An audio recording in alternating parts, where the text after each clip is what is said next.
हरे कृष्णा। मेरी तरफ से आप सभी लोगों को राधे राधे। और जैसा कि आप सभी लोगों को पता है कि हम पढ़ रहे हैं चैतन्य चरितामृत और ऑलरेडी इसके काफ़ी सारे पार्ट्स मैंने अपने चैनल पे अपलोड कर दिया है। तो अगर आप शुरू से देखना चाहते हैं तो आप ज़रूर देख सकते हैं। और ज़्यादा ज़ोर से नहीं बात करूँगी क्योंकि मेरी खोपड़ी फूट गई है, बहुत ज़ोर से लग गया है। तो व्लॉग शुरू करते हैं। और व्लॉग शुरू करने से पहले अगर आपने मेरे चैनल को सब्सक्राइब नहीं किया है तो सब्सक्राइब कर लीजिएगा, बेल आइकन को ऑन कर लीजिएगा। वीडियो पसंद आए तो लाइक और शेयर करना बिल्कुल ना भूलिएगा। तो हम शुरू करते हैं। हम पढ़ रहे हैं परिचय। और इससे पहले मैंने आपको बताया था कि राधा रानी कौन है, कृष्ण कौन है, चैतन्य महाप्रभु कौन है। और इन सब चीज़ों के बारे में हम ऑलरेडी व्लॉग बना चुके हैं और वो अपलोड हो गया। अगर आपने नहीं देखा है तो आप जाके देख सकते हैं मेरे चैनल पे। तब हम शुरू करते हैं कि अगले श्लोक में लेखक बताते हैं कि कृष्ण ने चैतन्य महाप्रभु का रूप क्यों धारण किया। ये हम सब के अंदर, आप लोगों के अंदर भी होगा क्योंकि आप लोग के साथ मैं भी पढ़ रही हूँ, तो मुझे भी थोड़ा सा है ये क्यूरियोसिटी कि क्यों उन्होंने चैतन्य महाप्रभु का रूप धारण किया। ऐसा बतलाया जाता है कि कृष्ण ने राधा के प्रेम की महिमा जाननी चाहिए थी। कृष्ण जानना चाहते थे कि वह मुझसे इतना प्रेम क्यों करती हैं। आखिर मुझ में ऐसा कौन सा विशेष गुण है जो उसे इस तरह आकृष्ट करता है, और वह वास्तव में किस प्रकार से मुझसे प्रेम करती हैं। वो जानना चाहते थे राधा रानी को लेके कि राधा रानी मुझसे ये क्यों इतना प्रेम करती है, मेरे में ऐसा क्या गुण है, क्या चीज़ है, ये जानना चाहते थे। उनके अंदर इस चीज़ को लेके बहुत ज़्यादा थॉट्स चल रहे होंगे। ये विचित्र लगता है कि परमेश्वर कृष्ण किसी के प्रेम में इस प्रकार आकृष्ट हो।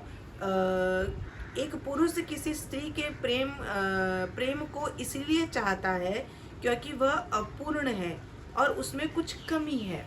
स्त्री का प्रेम वह शक्ति है और वह आनंद पुरुष में नहीं मिलता। अतएव मनुष्य स्त्री को चाहता है, किंतु कृष्ण के साथ ऐसा नहीं है क्योंकि वे स्वयं पूर्ण है।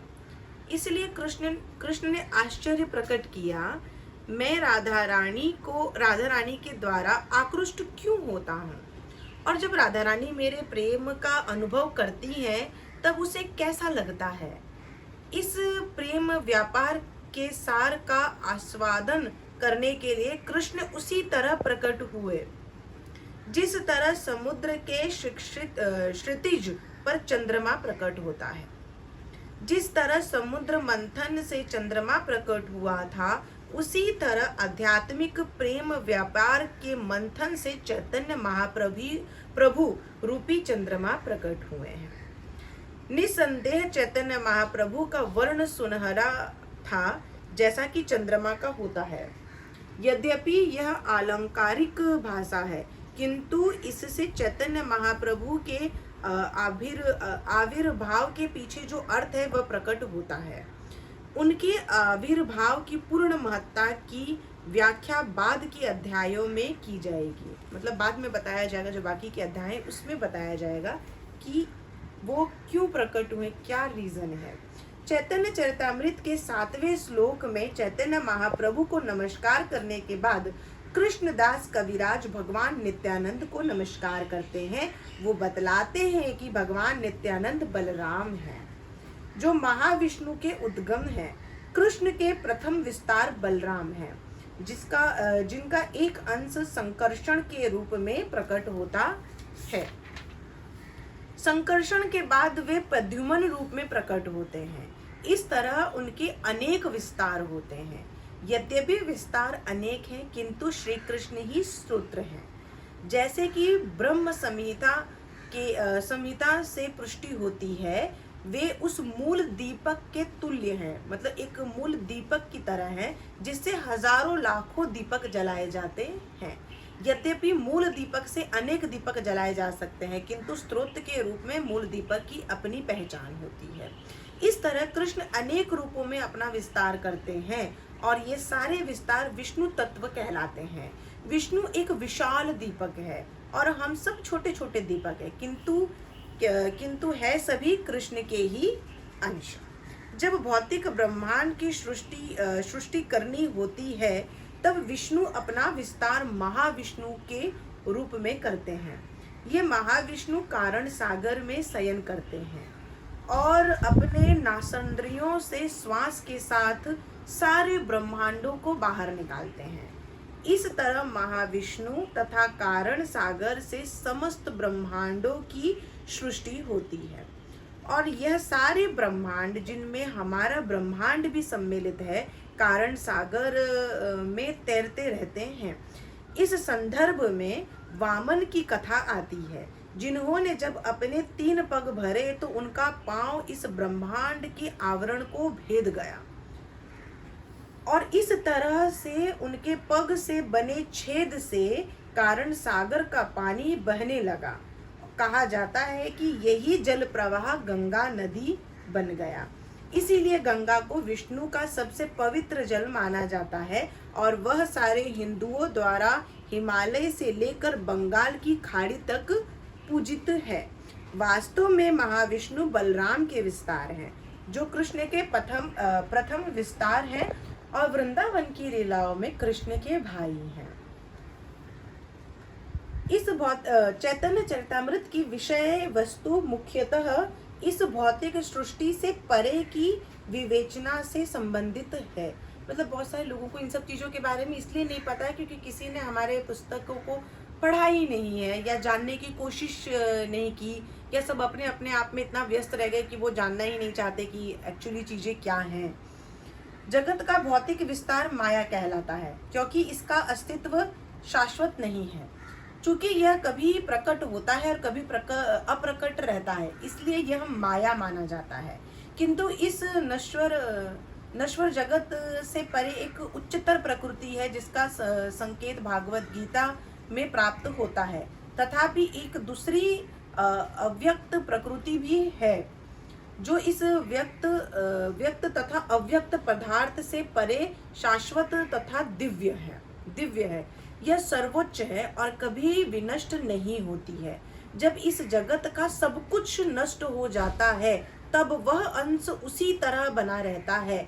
इस भौतिक जगत की एक व्यक्त स्थिति है और एक अव्यक्त स्थिति है। परा प्रकृति व्यक्त और अव्यक्त भौतिक प्रकृति से परे है। यह परा प्रकृति वह जीवंत शक्ति है। परा प्रकृति वह जीवंत शक्ति है जो समस्त जीवों के शरीरों में उपस्थित रहती है। यह शरीर अपरा प्रकृति अर्थात पदार्थ से बना हुआ है। अपरा प्रकृति से बना हुआ है ये शरीर, किंतु परा प्रकृति से ही शरीर गतिमान होता है। शरीर हमारा अपरा प्रकृति से बना है, लेकिन परा प्रकृति से हम गतिमान, मतलब हिलते डुलते चलते फिरते, ये परा प्रकृति से ही करते हैं हम। इस परा प्रकृति का लक्षण है चेतना। जब तक किसी चीज में चेतना नहीं आएगी वो चलेगी डुलेगी हिलेगी नहीं। जब चेतना आती है तब वो परा होता है, जब वो चेतना नहीं रहती है तो अपरा रहता है, अपरा प्रकृति रहती है। सब कुछ चेतना होता है। भौतिक जगत में जड़ पदार्थ चेतन नहीं होते, किंतु आध्यात्मिक जगत में कोई भी वस्तु जड़ नहीं है। वहाँ की मेज भी चेतन है, धरती भी चेतन है, वृक्ष भी चेतन है, सभी चेतन है। यह कल्पना कर पाना संभव नहीं है कि यह भौतिक जगत कहाँ तक विस्तृत है, मतलब कहाँ तक फैला हुआ है ये भौतिक जगत।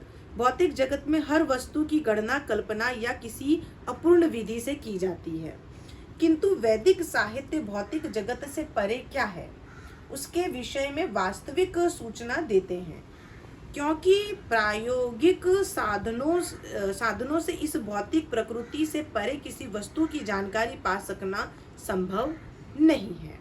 जिन्हें केवल प्रायोगिक ज्ञान में विश्वास है वे वैदिक प्रमाणों में संदेह कर सकते हैं, क्योंकि ऐसे लोग इतनी सी गणना नहीं कर सकते कि यह ब्रह्मांड कितनी दूरी तक फैला है।